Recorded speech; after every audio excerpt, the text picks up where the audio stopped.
We all have a different way of being activated depending on what the soul chooses. So for some, it might be through a near-death experience where that changes their awareness and they start to see non-human intelligences along with angelic beings, for example. For others, it may be, a different way that their consciousness shifted, a gateway, something like ayahuasca or a shamanic experience could very well be the catalyst for that. It's all in the same bucket.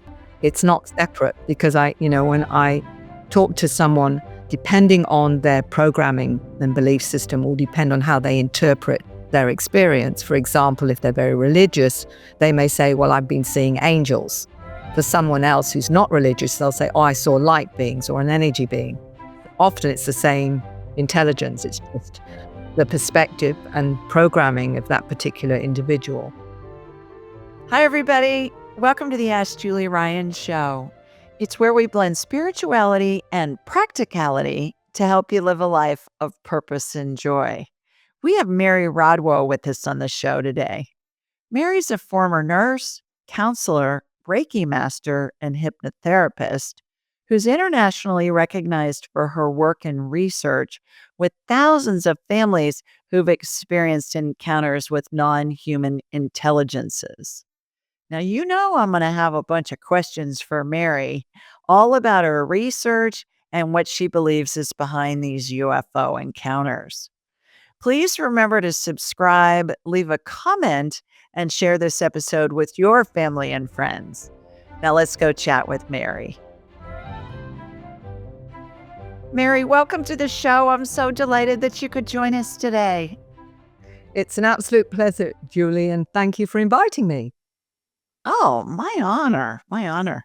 Let's just get into it. What are star and crystal children? Well, let's put it like this.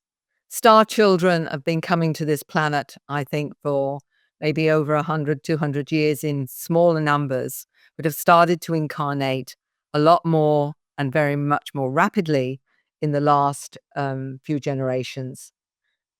With that goes what are given different names to these star children, and it's often due to their mission, their purpose. So we've got indigos, crystals, rainbow children, golden children, and whatever. And every one of those different types have come in, as I say, with a different agenda. Some are healers. The indigos are the warriors, for example. The crystal children are working with that kind of frequency. So they're all different frequencies that have come from all over the cosmos, not just in our physical universe, but interdimensionally as well and extra-dimensionally. So we've got some of these wonderful avatars coming onto our planet at this time to help with what I believe is a shift of human consciousness as people are waking up. They're waking up to who they really are and their mission on this planet at this time. I want to get into that in a minute, but can you more succinctly define what a star child is? How do we know that a child, perhaps one of our children or a grandchildren or one of their friends, how do we know that this is a star child? This would be something that would give us some of the anomalies or the specifics of what makes somebody a star child. How can we tell, I guess, is what I'm trying to ask. And Julie, it's a good question. I've got a questionnaire which I send to people when they get in touch with me. But some of the simple things are that many, especially the new upgrades of human, are very aware that they've come in with a mission and a purpose. You'll have 6, 5, 6, 7-year-olds saying, I come here from whatever other place, like, a 10-year-old told me that he came through a portal in the sun, for example. You've got someone else saying that they've come from another planet, and this is their first incarnation. So some of them are telling you that. Which there's no way they would know to make that up. Or some of it is quite incredible in some of the things they say to their parents. Mm-hmm. The other ways of knowing, the older generations that are perhaps not quite activated that side of themselves will often say, I don't like this planet. It's not home. I want to go home. Don't like it here. I don't feel I belong. Feel like that I've been adopted. Feel like I got a mission or a purpose. They will feel very and I use the word loosely, alienated at being on a planet that they don't understand the way, humans operate. They'll say that, it just doesn't feel normal to me. It doesn't feel right. It feels very barbaric. They often have a sense they've got a mission or a purpose and will say, I'm not really sure why I'm here. But, I find that many of them are multidimensionally aware. Many of them sense presences, see different energy fields. And so they're open up to that, but they are very confronted by how we live on this planet and find it very, very difficult and always feel like they're a stranger here. And that's often what comes. And they'll say this, even kids have said this. I want to go home, but it isn't planet Earth. So the questionnaire really covers a lot of that because many people think it's just them. And they'll say to me, I can't talk about this to anyone. Nobody understands. They just think I'm crazy. They don't realize that out there on this planet are not just, I think, thousands of millions, but billions of people that are having experiences and feel different, but never feel safe enough to say that they're different and feel different because of the way that the way they feel is treated or not understood. And yet they're out there in, as I say, their millions, probably their billions. Do you ever see star children who don't say those things, but perhaps they seem more advanced, like right out of the chute? They seem more mature. They seem like they're more knowledgeable about things that there's no way they would know. You talk to them about something and they have a rational part of their mind that goes far beyond what their chronological years are. Would those be examples of star children as well, perhaps? Absolutely. And some of them even call themselves hybrids. I was talking to a 7-year-old that was explaining to me that she was part blue avian, part human. She's come here with healing abilities, and that when she does healing, she's actually activating not only the healing in someone, but activating them to do their own healing, for example. But very clear that her real family is on another planet. 10-year-old explained to me that this was his first incarnation. He came from a planet where he was in a humanoid blue form. He was a center seed, which means that he can connect to the center of this planet. And his mission here, primarily, is to help with the pollution of the planet and to actually help heal it.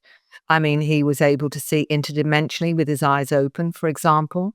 And many of them talk about they're, we would say imaginary, but not imaginary beings that support them, that tell them things. I remember a lovely 12-year-old explaining to me that when she's in her schoolroom and when the teacher's saying something inaccurate, the being that's with her, her guide, if you like, her spirit guide, is saying, that's not accurate. This is what you need to know. They are very aware of dimensions. I remember a 7-year-old explaining that he goes interdimensionally to other planets. And I said, well, how do you do that? And he said, I use the runes and I go through a portal in the runes, but I have to know the mathematical number of the planet so that I can actually connect to its frequency. These are things that are way beyond anything they would ever see or read, and given their age as well and their understanding, is quite mind blowing. All right. I want to come back. I'm making a note. The ruins and the mathematical frequencies. I want to come back to that. That's really interesting. Do you back on and again, I in a minute I want to get into I'm going to do a deep dive on the changes to humanity and all of that. Can we mere mortals, so like I'm from Bewitched, right? The TV show.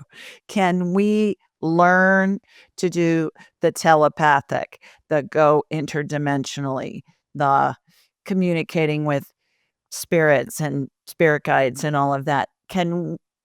I know we can do it because I teach people how to do it. I learned how to do this.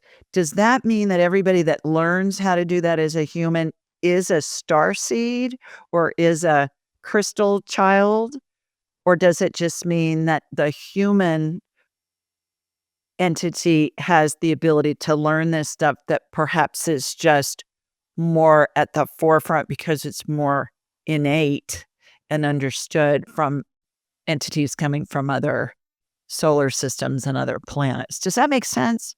I mean, Yes. does it Yes. mean that everybody that can do the woo-woo stuff that I do and that I teach my graduates and students how to do, does that mean that we're all crystal children or star children? Or does that mean we're humans and we've learned how to do things that those other entities can do?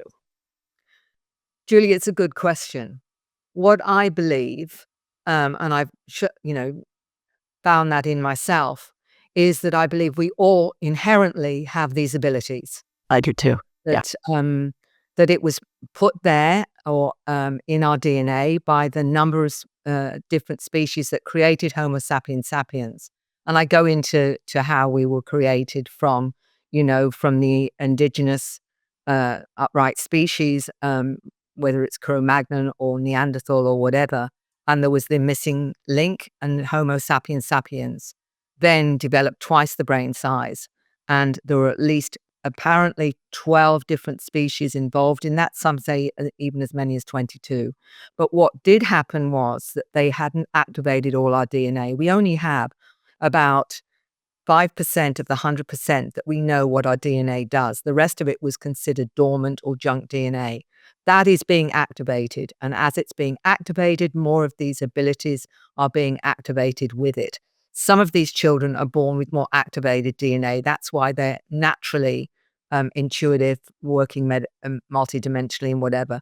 We all have the ability to activate that. And it may be activated through a sighting of a UFO or going up on a craft. It may be activated by a near-death experience, out-of-body experience, remote viewing, or shamanic experience. It could be activated depending on what the soul's journey is, will depend on how they're activated. But everyone can do this. This is not and I surprised myself because, I was a nurse and a midwife and very practical and down to earth, and so I thought, until I joined a group for 3 years where I also learned how to open up that side of myself. And I was very skeptical to start with until certain things happened that I couldn't really quantify in any other way that it was real. And like yourself, I help a lot of individuals to work with that because as they get activated, they can be very frightened, as you well know. They don't know how to deal with it. They don't know whether to trust it, and all this kind of thing. And all they need is a few tools often to know how to qualify it and validate it sufficiently to trust it and have confidence in it. And I know that you do wonderful work doing that. And it's something I often get asked to do because sometimes it's not just through hypnosis that people want to connect the dots. Sometimes they're having all this phenomena going on that's happened often very quickly. They may have just had something activate them, and then they find they're sensing presences, seeing orbs, getting downloads of information and thinking, what's going on? Where is it coming from? Who am I connected to? And what does this all mean? So, it's often my work is about helping them to manage that and bring Mm. it in a way that they can have confidence in it. But we all have those abilities. I'm absolutely certain of that. And I think part of the idea now that we're being activated is because we're being prepared to create a new reality, a new world that is far, far more holistic, loving, and connected than we've got at the moment. I've never heard it described quite that way. That was fabulous. How you said there can be different occurrences that can activate our abilities. That I took classes for several years at a genetics genomics institute here in Alabama, in Huntsville, Alabama. And these guys are all top geneticists from around the world. And they I heard in one of the lectures that there was a bunch of junk DNA in everybody, and I heard spirit in my head say, "That's nonsense," just like that. But, I mean, why would there be junk DNA? There's always a purpose for it, and you so eloquently put, it's maybe laying dormant, but there's a purpose for all of it. It's not junk. That's number one. The other thing that I love what you just said was how different events can activate our in intuitive and psychic and mediumship abilities even on their own. And that's what I do in my classes is I say it's a transfer of energy from me to you at a super high level. 10% of it is technique. Most of it's a transfer of energy. So that in essence is an activation kind of an event. And I never thought about it that way, Mary. That was beautiful how you put that. Well done. How'd you get interested in all this UFO and ET contact phenomenon? I mean, you go from being a nurse. Did you see an ET in the hospital when you were in the hospital or what?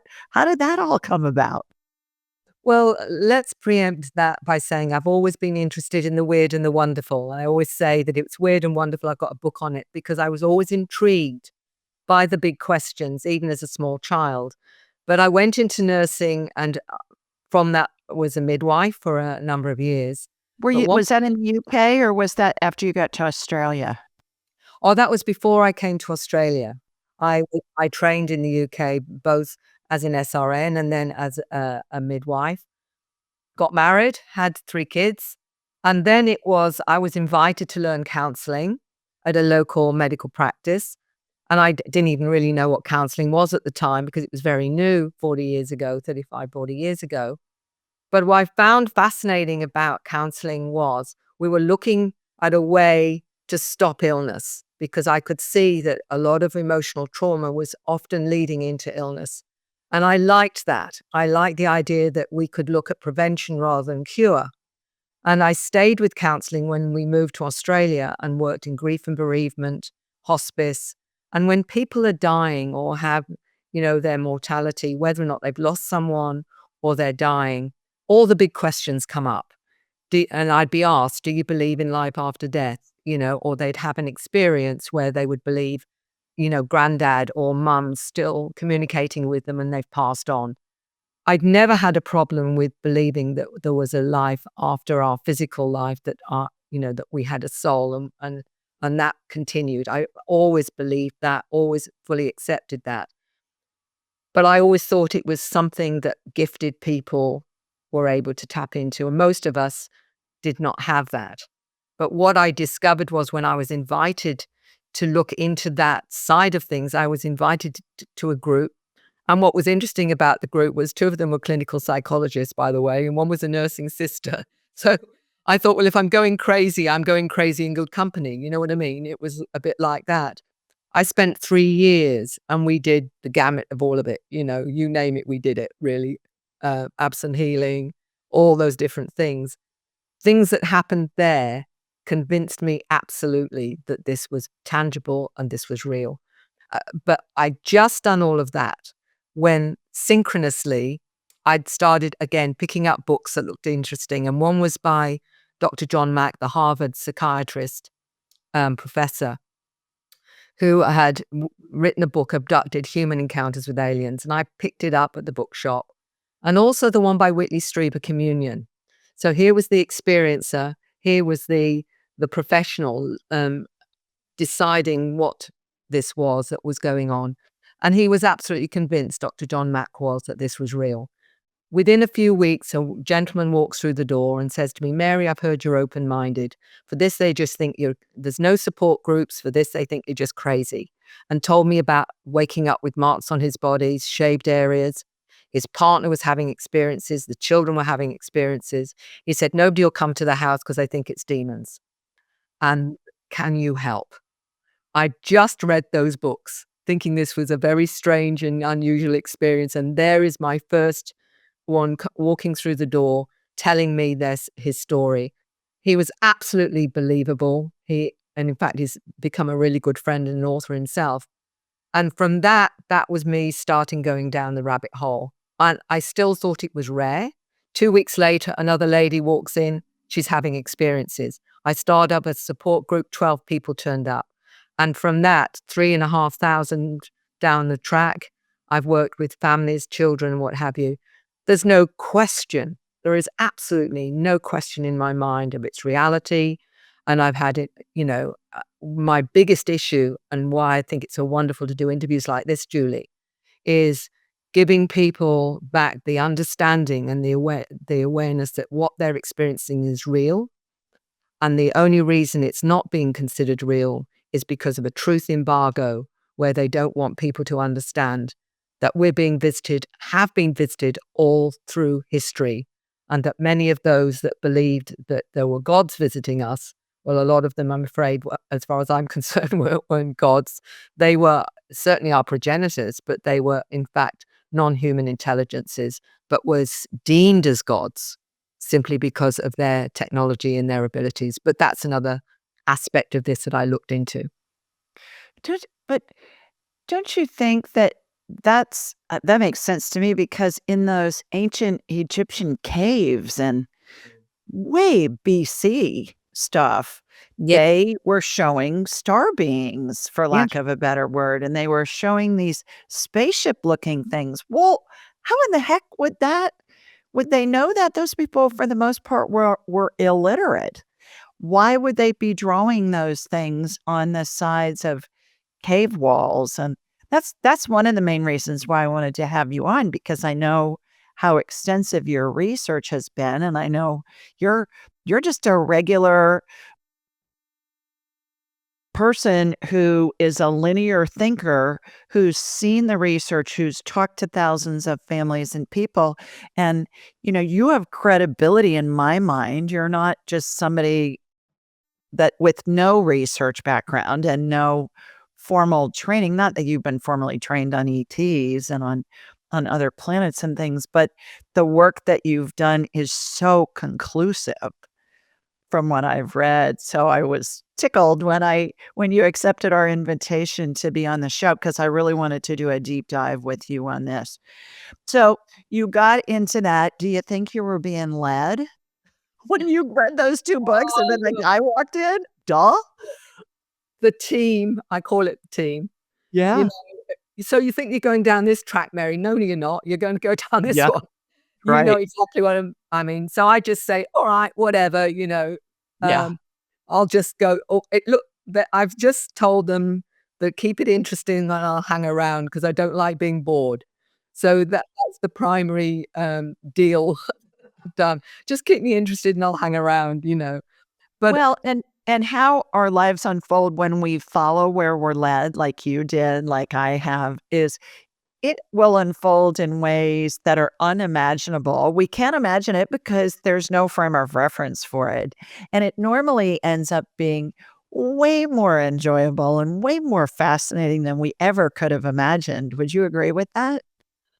I can't believe what's happened since I came down this trajectory and where it's led me, and some of the most amazing people that I've been introduced to. And I say the gift is that I've met some of the most aware people on the planet. Who could want more than that? Right. Back to this information's been hidden since the beginning of time. By whom and why? Well, that's an interesting one. I think that without doubt, these progenitors and the different species that have been involved with us have been keeping an eye on us all through history. And as I say, I believe that I would say perhaps all of them are really non-human intelligences of various sorts. I certainly wouldn't have seen them as gods. The bottom line is that they've been monitoring our civilizations, our cultures over many, many hundreds of thousands of years and what have you.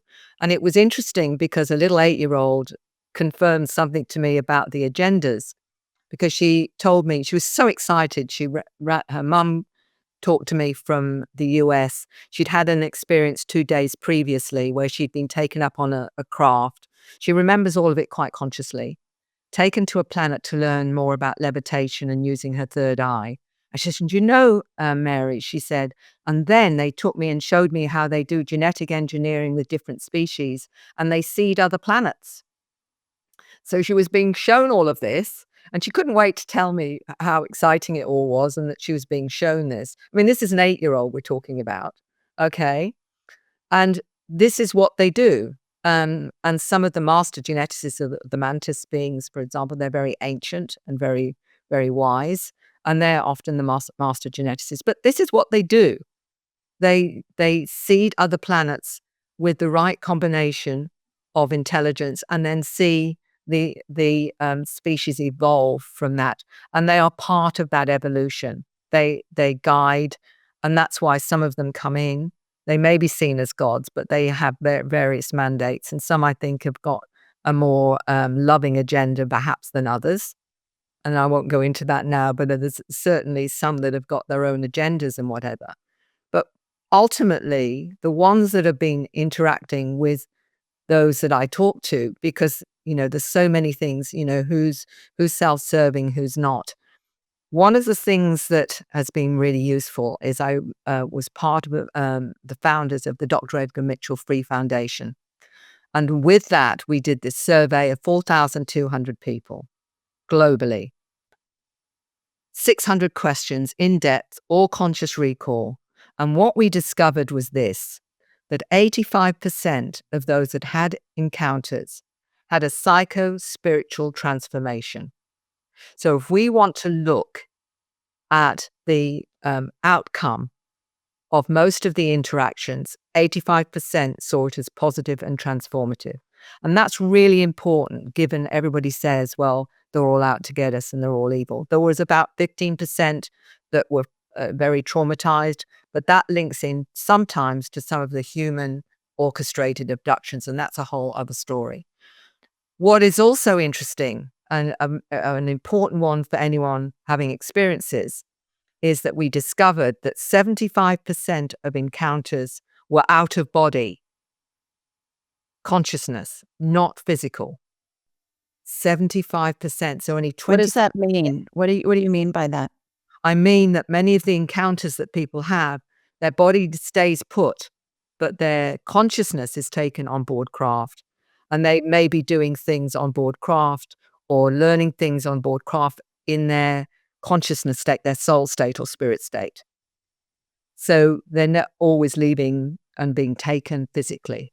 So And it's like astral travel. yeah, That supposedly we all do that when we dream. We right. go to different realities and things like That's that. right. And Yeah. when people say, well, I had a dream that I was on a spacecraft and what have you, and I've always wondered about it and what have you, I said, well, it wasn't a dream. And I'll tell you for how because in a normal dream, you forget it within seconds or minutes. If you still remembered 10 years later about that dream, that was not a dream.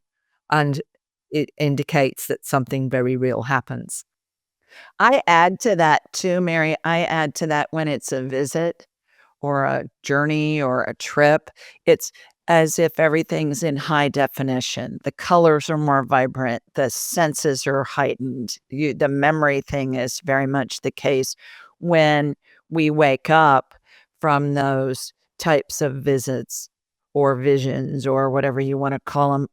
Sometimes the hair on the back of our neck is standing up or on our arms. And I talk to people a lot who say, oh my God, it was so real. I said, well, it's because it was. It was just in a different reality, but you were picking it up.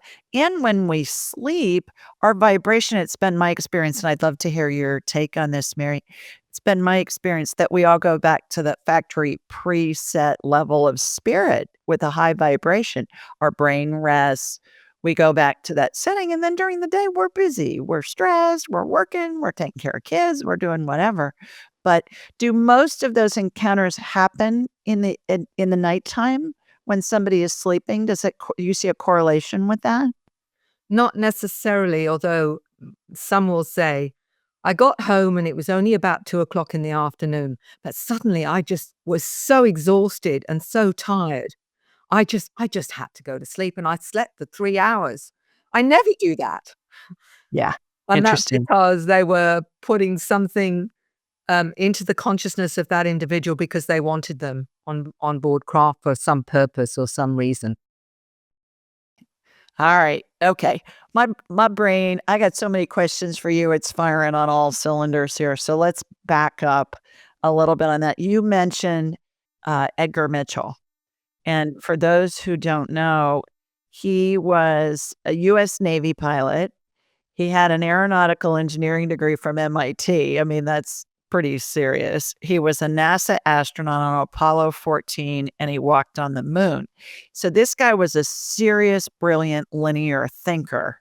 And I know you did research with him, and he was one of the pioneers in getting this information out to the masses. And a lot of people just thought he'd lost his mind and thought he was a kook. There was nothing kooky about that guy. He was brilliant. So tell us more about what he did and how he brought legitimacy, if you will, to this whole conversation. He seems to be one of the first ones, from what I could read, just very cursory overview. Tell us about what he did and how it changed the zeitgeist of people thinking about these, these aliens, if you will, for lack of a better word. Well, how that came about was, people don't realize he had quite a transformative experience when he was in space anyway, as many of them did. There was certainly something that happened there. But how he got brought into this whole field of research that we did was through a gentleman called Ray Hernandez, a lawyer, who had this incredible experience with his wife, where he had a sick dog. And in the early morning hours, they heard the dog. They went downstairs and saw this energy being, which apparently was doing something with the dog, and then disappeared. And the dog was healed. There's a lot more that went on with that, but it completely changed this gentleman's understanding of reality. He was atheistic, basically, and didn't believe in anything, although his wife was very religious. He wrote to me, and it was a lot. I'll make it short. When I finally connected with him, he said, "I've been given this information that I've got to do something around all of this, and I've got to do research, and I've got to look at it from a scientific point of view, and what have you," he said. And I said, "Well, I know Dr. Rudy Shield, who's an astrophysicist, as a friend of mine." I said, "I can connect you to him." And literally within 24 hours, they connected. And Dr. Rudy Shield said, "I know Dr. Edgar Mitchell. Would you like to meet him?" And that's how we created, and because Ray had spoken to Dr. Edgar Mitchell about his information that was in his head about creating a scientific study and one that would be credible, immediately Dr. Mitchell invited him to meet him. And from that, Free was actually born. And we brought in academics, we brought in a whole range of different, not just academia, but specialists and researchers in this field, and ended up doing this survey, which took a number of years and ended up all in this particular book. And I can actually send you a PDF of it. It's, hold on, I'm just trying to remember it. Beyond UFOs, The Science of Consciousness and Contact with Non-Human Intelligence. Is the book's this thick. With all the questions and all the understanding that came. And what people don't know is that the primary interactions with these intelligences is humanoids, not the grey little zetas at all, but the humanoids top the list of those that people see. So What's a humanoid? What's a humanoid? A humanoid is one that looks like us. But it's a ET? But they're walking around amongst us anyway, by the way, and I'm sure you know that they walk amongst us and you would not know the difference. Well, the thing that fascinates me about the ET and the StarCraft, and I want to do a deep dive into that in a minute, but the thing that fascinates me is so many of the things that I get to witness in my work that I do, the healing, the telepathic communication, the being able to do past lives, future lives, lives on other planets, I call them divine downloads from spirit. In the little bit that I've read about this is all stuff that's being done by these entities that are supposedly non-human, that are coming to visit us here on Earth. And I find that fascinating that we're able to develop those skills. But these guys are already doing it. So what's the correlation there? Is that junk DNA that we touched on a minute ago that we're able to develop? Or that fascinates me, that I know that there's more to the story than meets the eye, certainly in the skills that my graduates and I have been able to develop and others. And then that they're very similar to these other entities that are coming in from supposedly other planets. Back to Dr. Mitchell. Did he ever share with you what his spiritual experience was in space? Did he experience something with another being from another planet that got him on this trajectory? I mean, was there a catalyst in particular that got him to want to start researching this stuff instead of just, I would think, and this is a big assumption that most people in the scientific communities, if they think that there's something going on with entities from other galaxies and all of that, they're not going to risk their career in, in their scientific roles to talk about it. What was the catalyst to get him in particular to talk about this and want to do something with it? Yeah. I mean, he created IONS as part of an organization that looked at consciousness. And I think he had a kind of consciousness shift, although I don't know the actual details of that. But The what I, IONS is near-death experiences, right? yeah, Yeah, well, I've spoken with them. I mean, I've been a speaker for yeah. them. The bottom line was that what it was tying together and what he understood was we all have a different way of being activated depending on what the soul chooses. So for some, it might be through a near death experience where that changes their awareness and they start to see non-human intelligences along with angelic beings, for example, or other interdimensional beings, ascended masters, a whole range of different types of intelligences after that. And non-human intelligence is a part of that. For others, it may be, a different way that their consciousness shifted, a gateway, something like ayahuasca or a shamanic experience could very well be the catalyst for that. Or someone else that finds themselves going out of body and astral traveling might be the way that they become introduced to the greater reality. It's all in the same bucket. It's not separate because when I talk to someone, depending on their programming and belief system will depend on how they interpret their experience. For example, if they're very religious, they may say, well, I've been seeing angels.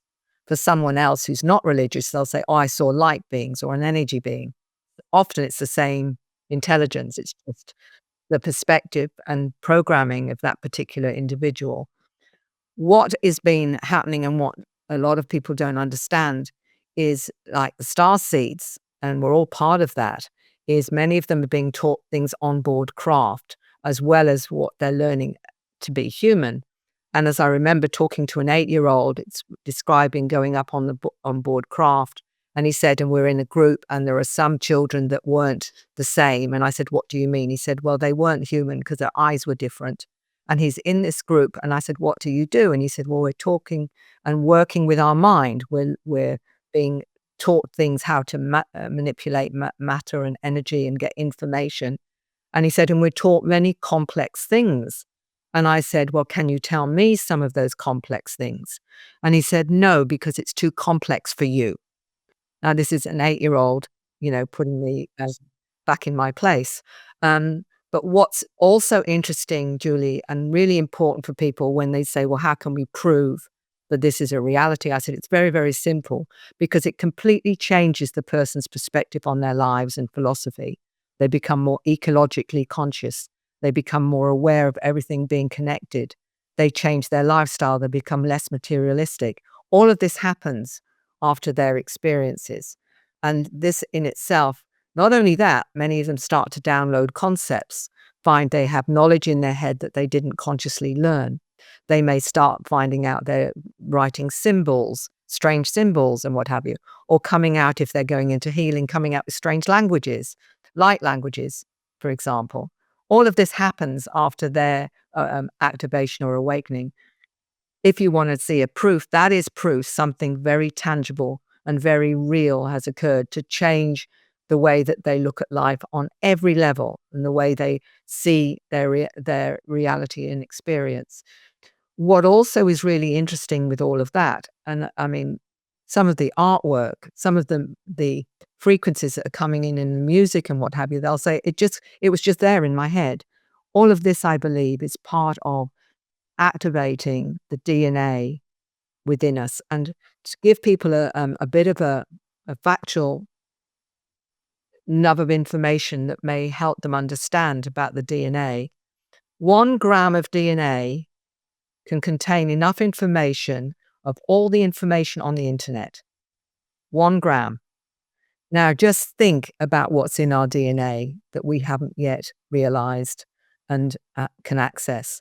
I believe what's happening is slowly that as we are progressing, that more and more of our DNA is being activated and we become more and more aware, particularly more multidimensionally aware, so that we're starting to see more and sense more. Often these new human upgrades, they have 5 times more sensitivity to touch, to smell, to sight, to hearing, and that's why they're hypersensitive. Many of them are hugely empathic, but they also have all the more multidimensional aspects of themselves activated, which means that they can see far more than the visual spectrum. So they're seeing orbs of light, they're communicating with them, they're quite aware consciously of going up on craft.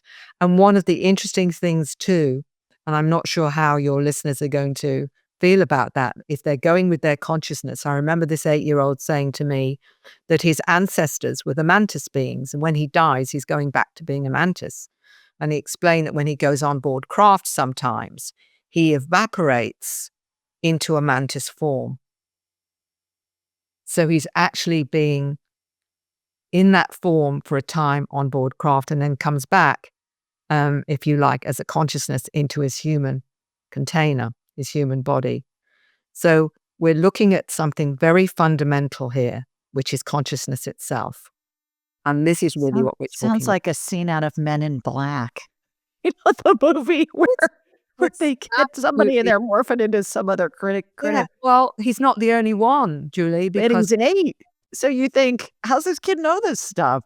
Yeah. well, I've met a number of adults that have told me, and one of them was a lovely young lady who was a healer, who said that when she goes on board craft, she's seeing herself in a zeta body, which is a gray body, as a scientist working on board craft.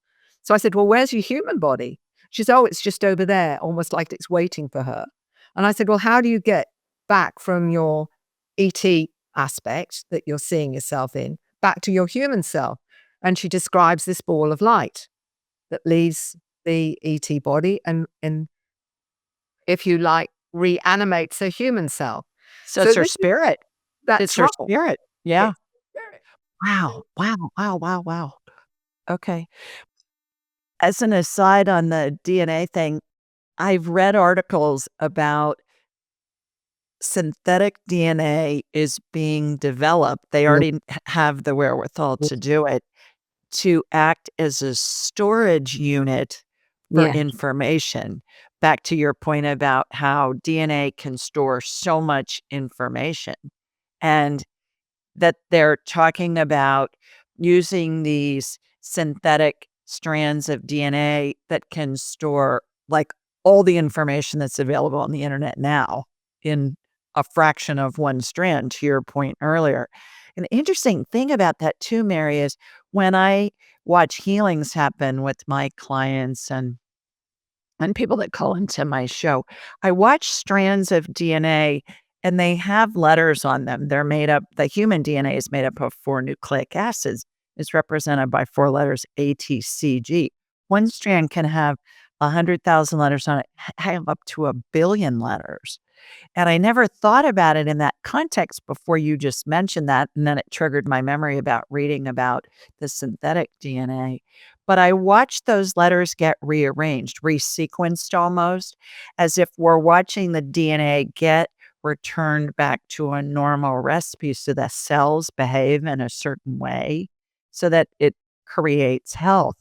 But that it's fascinating to me that one strand of DNA can have up to 1,000,000,000 letters on it. That's like mind blowing for me. Fascinating. let's kind of change directions for a second. You keep mentioning craft. Tell us about the crafts. Do they look like Star Wars, Star Trek crafts? Did George Lucas, did he channel all that stuff? Is he a is he an alien in a human body and he just had all that experience on that? What the crafts that our fighter pilots see that don't seem to use what I have heard. We had Tom Palladino, the late Tom Palladino, on the show, and he said they're using plasma energy and we're restricted with our gravitational energy that we utilize here in our human existence. But talk to us about these craft that you keep mentioning. Well, there's many, many different kinds because we are being visited by perhaps not just a few, but hundreds of different intelligences with different forms of transport and what have you, from plasma ships right through to solid, saucer shaped, and what have you as well. So all different, all different kinds, from diamond shaped, pyramid shaped, egg shaped. Again, depending on the different intelligences that are visiting us and their mode of travel and what have you. And some, it's pure consciousness itself, and that's how they travel. Like the little young lad was explaining about, going through the runes, knowing the mathematical number and going with his consciousness and what have you, which we're all capable of doing, of course, as well. But the different ones, how many? Well, let me give you some idea. I was talking to a family not so long ago where the lady had 8 children.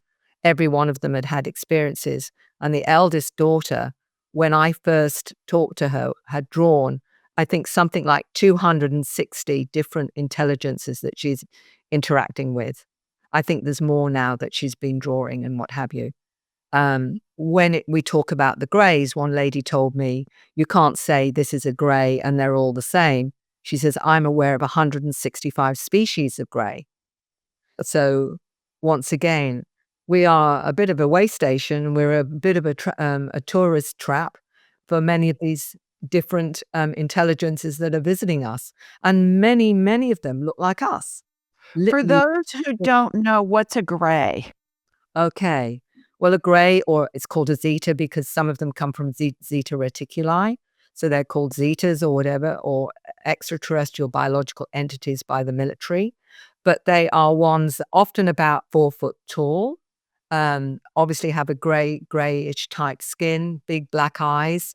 The one that you see primarily on most of the scary ones to do with extraterrestrials or whatever, and what have you, gray is one of the names for that. But there are a number of those that have spoken to me that say in their past incarnation, they were one of that species. And I talked to a 7-year-old. This is going to be really hard for some of your listeners to hear. But he told his parent that he was from the future.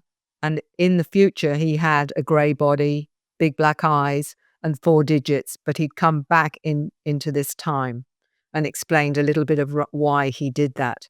So we're not only talking about past lives, but we're talking about potentially future lives, but time we've discovered is not linear anyway.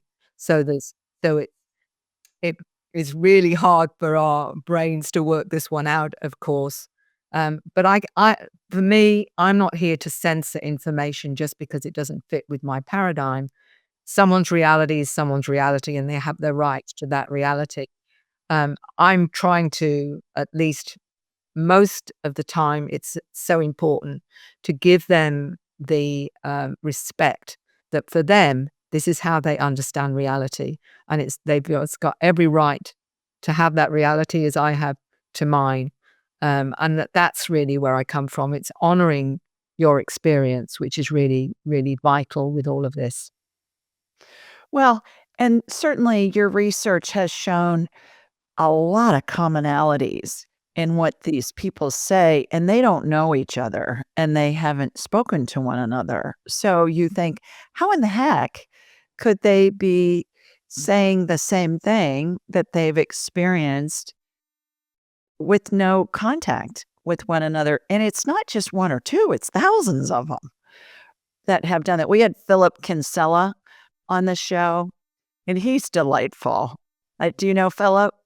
I haven't met him, Yeah, actually, or he's his just work. delightful. I'll send you the link to that show. I think you'll get a kick out of it. And he talked about that. He said there's no way that these commonalities could exist because these people haven't ever had any interaction with one another. My other question about that, I have two. You brought up that some of the shapes of the ships are pyramid Mm, like. mm. There's a archaeologist that has done lots of work on the Bosnian pyramids, and Dr. Sam Agalovich or something, he's got a Russian name, and I've read a lot of his information too, which fascinates me about the healing chambers and in the pyramids, and many of them have water in their energy generators. And it's his belief that based on the commonalities of how these pyramids are positioned from a latitude and a longitudinal standpoint, those coordinates are very similar, if not the same, in a lot of the pyramids all over the world. He believes that it's been some kind of like a space internet kind of communication channel. Have you run into any of that? Do you know anything about that? I've always been fascinated by the pyramids, so I've gone into that a great deal on and looked at his work, in the Bosnian pyramids, absolutely. I do think there's a great deal apart from the fact that I think they generate energy, I think they were probably rejuvenating type, um, uh, what should I say, machines, for want of a better word, and what have you. One of the interesting things about the pyramids that I remember hearing many years ago was a little boy, he was 5 years old, and his mum was talking about the pyramids being built and, all the slaves apparently that were building the pyramids and whatever, and he got very irate with her and said, "No, you've got it wrong," he said. "That's not how it happened," he said, "because I was there, and they changed the density structure of objects large and small, and they levitated them into place." Wow. So, that sort of always intrigued me, and, when you look at some of the research now around the pyramids, that's what we're hearing is that there is, it couldn't have been built even with machinery today, the pyramids couldn't possibly have been built, and that they have certain properties that we're only starting to understand, and people I've heard um, anecdotally of so many people that have been in the pyramids when they shouldn't have been. They've managed to stay there overnight and seeing beings coming through and all sorts of unusual phenomena when they've actually stayed there overnight. And I know a couple of people that were able to do that. I think there's so much more to the pyramids. We're only just beginning to understand what they're there for and how ancient they probably are. Mhm. Well, and it fascinates me too that they're all over the world Yeah. because I just thought they were in Egypt. Yeah. And then I found out we have some here in America. You have some. They've got them all over the world. And they maybe are in a different form, perhaps in China and in Asia than they are certainly with the Aztec pyramids, but they're all pyramids. They're all lined up with those same latitude and longitude coordinates, which there there's no way that's a coincidence. Not a chance. Not a chance. So there's that. As you're describing all this stuff, Mary, and I could talk to you for hours, so I've just got a couple more questions as we're winding down. But as I'm listening to you, especially in the last couple of minutes, I'm seeing this scene in my head. I call those divine downloads, Yeah. where I see a person that's been activating the people around them, not from a conscious standpoint, but it's like you're in a group of people and the person who's been activated a, is bright, their energy is really high, and then the other people around them, it's like they have a spark to the next person, and then all these other people around them are lighting up. Like I'm seeing a scene of this Yeah. happening. Does that make sense to you? Is that what you've heard from some of your research, that's can be how one of the ways how it's gonna happen or how it is happening perhaps? Let me just give you how it came to me to see something like that. Because I tap in, as you know, and I remember getting all these symbols, all these pages of codes and whatever, and I sort of said to my team, "What am I supposed to do with them? I can't show all of these on a presentation. I mean, I've got all of this stuff. What am I, what's the point of it if I can't show it to people and what have, because there's not enough time in a presentation to show these reams and reams and reams." And they said, "But Mary, once you've viewed it, it's on your hard drive, your energetic hard drive." And I said, "So what does that mean?" And they said, "Well, anyone that is around you or when you're talking will get those frequencies because it's on your energetic heart." So I said, "Well, I tell you what, guys, you're going to have to prove that one to me because I'm finding it's really hard to swallow." Within a week, I was at a conscious living expo and I was in a panel, and I actually wasn't saying a lot at the time. And there was a lady in the audience who stood up and said, "Mary, I've got to tell you this." She said, "You're sitting there and you're not actually saying a great deal, but you're beaming out all these frequencies that we're all getting in the audience. I just needed to tell you that." And I thought, so there it is. So there it is. But what I'm realizing is everybody's doing that. Everyone who's activated is actually activating others. And you're unconscious of it. You're not aware of it. But those that are ready to be activated are tapping into those frequencies. And that's how it's being spread. The whole Yeah. activation is being spread And like it's not something that somebody's pushing, it's just happening. And I have lost count of the number of people that call in, especially to my Thursday night shows, and they call in from all over the world, and my vibration levels, off the charts because I'm bebopping around, scanning somebody's liver and talking to somebody else's dead grandma and scanning somebody's pet dog and whatever. And I have lost count, Mary, of how many people have written to me over the years and said, well, somebody called in and they had the same medical situation going on that I did. And by listening to your show and envisioning what you were describing for the caller, my symptoms are gone. I don't have a problem anymore. Or I feel so much better when I listen to your show because it's such a high vibration. It puts me in a good mood for the rest of the day. And I have people tell me all the time, I've got it playing in the background when I'm doing work, whether for their job or whether they're cleaning the kitchen or folding laundry or whatever. And they'll say, a lot of the time, I'm not really even paying attention to what's being said, but it just makes me feel good. And so I've often thought, well, it's the high vibration with which they're resonating, and that will parallel what you were just mentioning. So that makes sense that was the vision that I was seeing, that somebody that was activated, to use your word, is activating others around them. Most of the time, I would think not even consciously. Yeah, without being aware of it or focusing on wanting to do it. Yeah. Okay. When you lecture, and you've lectured at some big fancy places, Oxford, Cambridge, I mean, all of these big scientific and academic institutions around the world, how is this information received? Well, I kind of keep it to the level of where I think that they're okay with. I mean, So one you're of dumbing it down for some of the smartest people in the world? it's about language, isn't it? It's Yeah. language is really important depending on who you're speaking to. And as a counselor, I was told, you speak the language of your client. If it's a tradie, you speak like a tradie. If it's an academic, you speak like an academic. And so things like the word even psychic brings in a lot of, "Oh my God, that's weird." That's one of the weirdos or whatever. So I don't say that.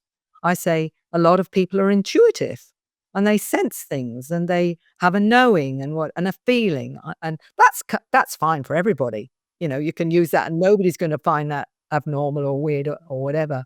I don't use clairvoyant or clairaudient for people like that. I would just say some people are able to see beyond the visual spectrum and they're able to see, other energies and this kind of thing. And it may appear like colors or whatever. So I normalize in my language, depending if it's mainstream news.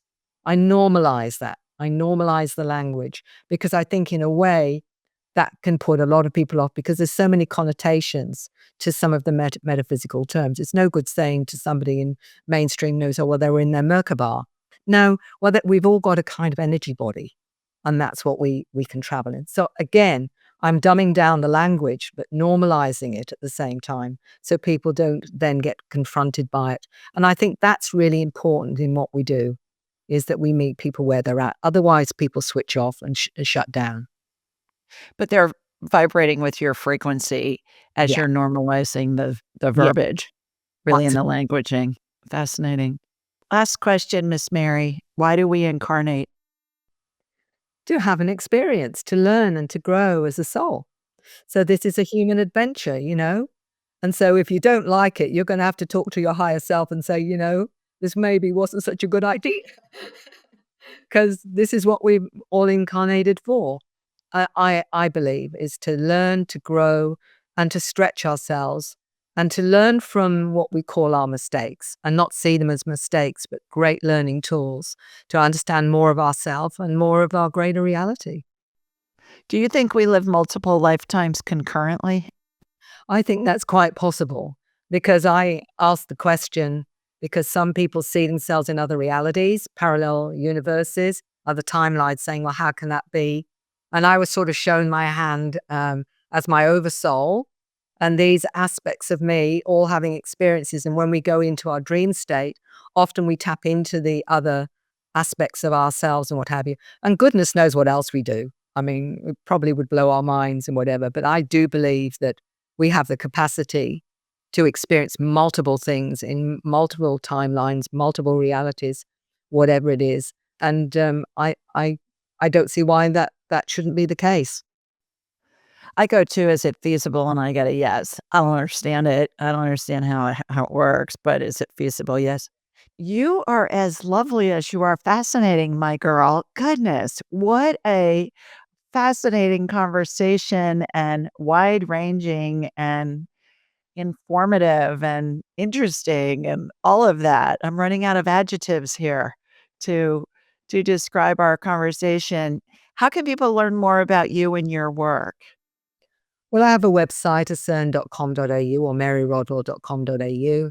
I'm on Facebook and Telegram, and I do lots of presentations. So there's plenty of information out there about my work.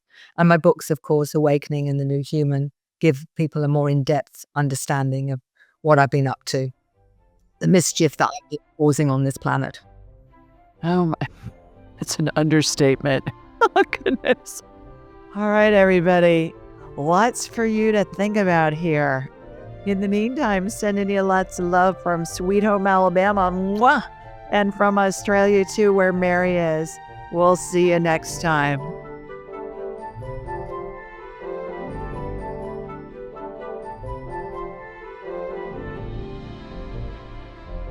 To enhance your spiritual journey, click on one of the videos below and remember to subscribe, leave a comment, and share with your family and friends.